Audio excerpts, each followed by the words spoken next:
The shadows around Elena, John, Sarah, and Claire seem to grow, swirling around them as if reacting to the challenge. The red-eyed entity retreats momentarily, but its presence is still overwhelming. The group looks at each other, knowing that the only way out is to face the old debt that threatens the city. They prepare for a confrontation with a power that seems to have roots deeper and deadlier than any Havenbrook legend. As the group observes the shadows, Elena realizes that this evil has an intelligence of its own, a force that goes beyond the supernatural. She knows the city has never looked anything like it. John, still holding his weakened amulet, speaks in a low voice, "These things will not stop until Havenbrook's debt is paid." Sarah approaches, her face marked by determination and fear. But what does this mean? Who is this entity? And why Havenbrook? John looks at her, hesitating for a moment before revealing the truth, that remaining debt to the city's founders. Rumor has it they made a pact, a dark deal so that Havenbrook would prosper.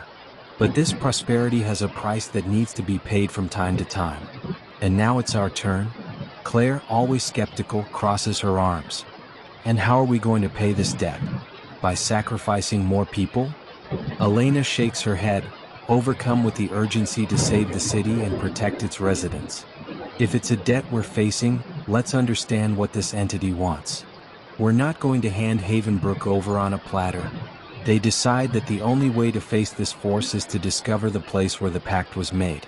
John remembers that there is an old diary, kept in the town's library, that may contain information about the town's beginnings and the Dark Pact. But there is a problem. The library is at the other end of the city, a section that has already been covered in shadows.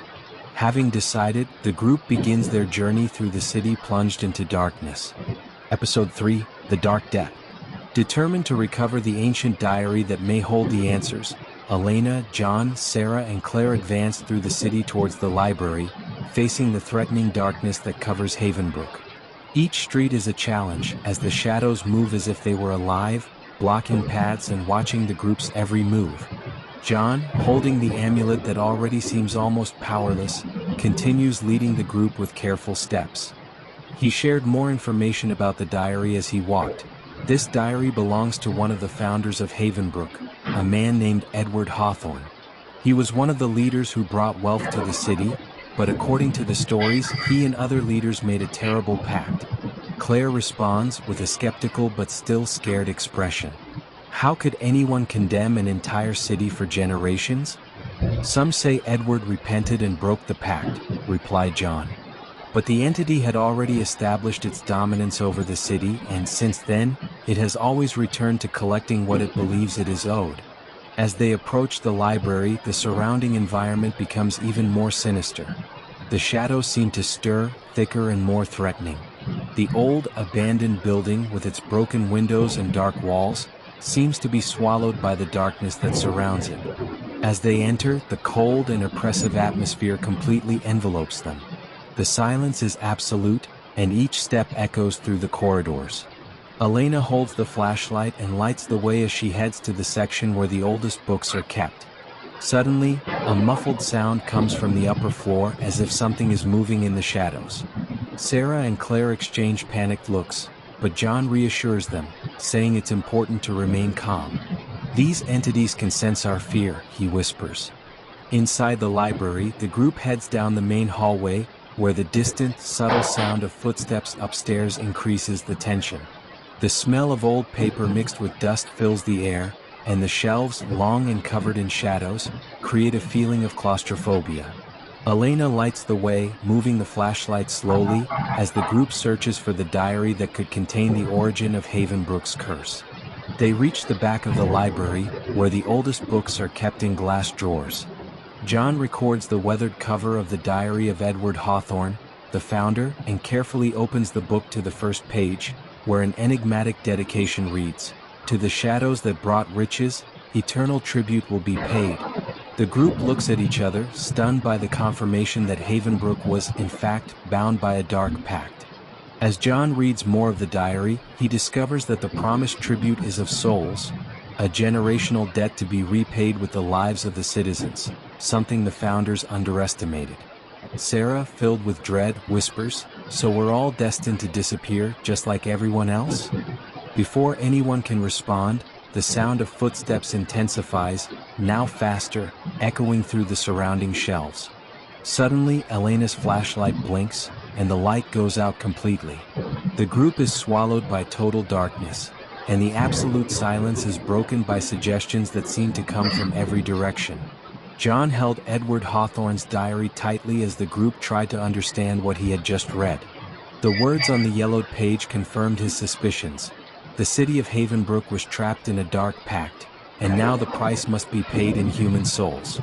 With each generation, the shadows returned to collect the debt left by the founders, and the disappearances in the city were part of the cycle that had haunted them for decades.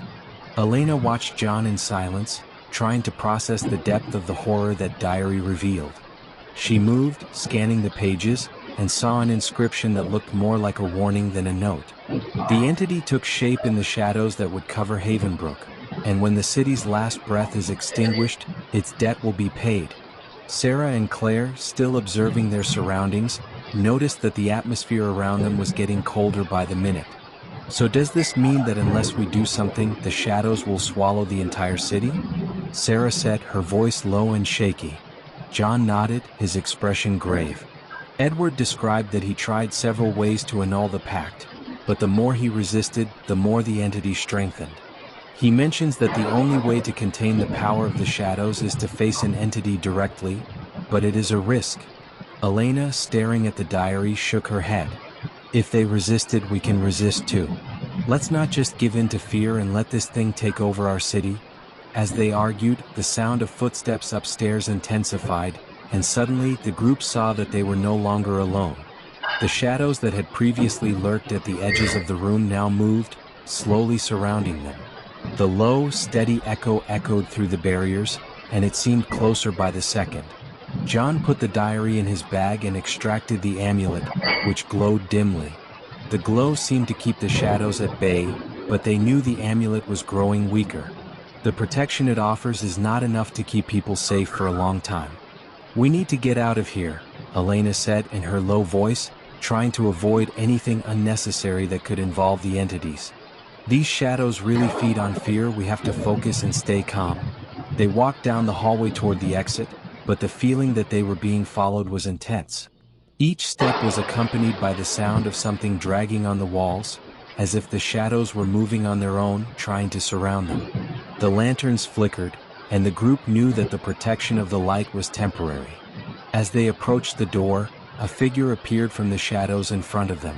It was an almost human form, but composed of darkness, with red eyes that glowed brightly. The entity watched them, motionless, but its gaze was cold and predatory. The creature's presence caused everyone to freeze in place, unable to take a step forward. "This isn't real. This can't be real," Claire whispered, stepping back a little, trying to escape the creature's penetrating gaze. John spoke the amulet, his hand shaking. "It's very real, Claire. This thing is the embodiment of the covenant. If we don't face it now, there won't be another chance." The figure began a slow advance, its steps practically imperceptible, but its presence was like a weight that pushed the air around it, making it difficult to even breathe. The surrounding shadows seemed to flow from his body, like dense smoke that expanded, filling the space and further diminishing the little light from the lantern. Elena gathered her courage and took a step forward despite the entity. "Why did you come now? What do you really want with this city?" The figure stopped, its head tilting slightly to the side as if considering the question. The silence that followed was crushing, and for a moment, Elena thought she would receive no response. But then the creature finally spoke, its voice low and reverberating, as if it were coming from somewhere deep and far away. "You know what we want," the figure replied, his voice echoing in their minds more than their ears. "The debt must be paid. The souls of Havenbrook are rightfully ours." Sarah took a step back, her face pale with fear. "What if we refuse? If we don't hand over the city?" The entity tilted its head to the side, its red eyes glowing even more brightly. "You resisted as the founders resisted. But your resistance only increases our power. The cycle never ends, it only gets stronger." John looked at Elena, realizing that although the fight against the entity was dangerous, surrendering the city without resistance would mean an even worse defeat. He knew the risk was enormous, but retreating now would be the end for everyone. At this moment, a bright light shone in the distance. It seemed to come from the city center, a sign of hope amid the gathering darkness. If we can gather everyone left in the central square and keep them together, maybe we can weaken this thing, Elena suggested, trying to hold on to any plan that could increase the chances of survival. The entity slowly backed away, its gaze fixed on Elena, as if supporting the challenge in its eyes. But before disappearing completely into the shadows, she left one last warning. "You will fail, and Havenbrook will be mine." As soon as the figure disappeared, the group breathed a sigh of relief, but knew that time was running out. They ran to the exit of the library, leaving the weight of the dark presence behind, but taking with them Edward Hawthorne's diary. The path to the central square seemed increasingly risky, but it was the only hope of joining forces against the evil that threatened to consume the city. As they ran through the empty streets of Havenbrook, they noticed that shadows were everywhere, sliding across walls and peering into dark alleys. It was as if the city itself was alive, dominated by this insatiable darkness. Elena, Sarah, Claire, and John ran with all their strength, guided by the flashlights and the desire to resist. When they arrived at the central square, they found some residents already gathered, each of them with candles, lanterns, or anything that could give light. Many were panicked, and the expression of fear on their faces fueled the shadows that surrounded the square. Elena took the lead, raising her voice to excite the crowd. "We need to stick together. If these things feed our fear, then we must fight it. We will not give up on our city." John, beside her, opened the diary, reading aloud some excerpts from Edward's notes. "These shadows have power over us because our ancestors let them in. But we can resist, we can break the cycle if we believe in our strength." As the residents hold their lanterns and listen to John read excerpts from Edward's diary, the shadowy figure, with red eyes, reappears in the center of the square. The surrounding shadows began to stir and advanced against the group, suffocating the light of the candles and lanterns that supported the residents' hope. Elena and John try to remain calm, shouting for everyone to stay together, but the entity's power seems overwhelming. The shadowy figure whispers threats to the villagers, saying that resistance only increases their hunger. In an act of desperation, Elena advances towards the figure with John's amulet in her hands, raising it as a last defense. The amulet glows brighter, and for a moment the shadows recede, giving the group a small chance. But the entity resurfaces even more powerful, and begins to stifle the amulet's shine. Their words brought a little hope to the residents, who focused on unity and faced fear with courage. A gleam of determination appeared in the eyes of the survivors, and little by little, the shadows that surrounded the square seemed to hesitate, as if they were being repelled. But victory was not yet certain. As everyone stood their ground, a deep and cold voice echoed around the square. The same voice as the entity that I had found in the library, more powerful and threatening. "You have resisted now, but I will return. This city is mine, and the debt will be paid, whether in this generation or the next." With those words, the shadows around the square dissipated, leaving only silence and the weight of threat hanging in the air. The city, exhausted and shaken, finally had a moment of peace. But everyone knew that this was not the end, just a temporary truce.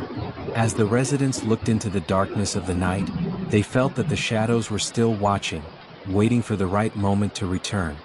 Shadows Beneath. Continue.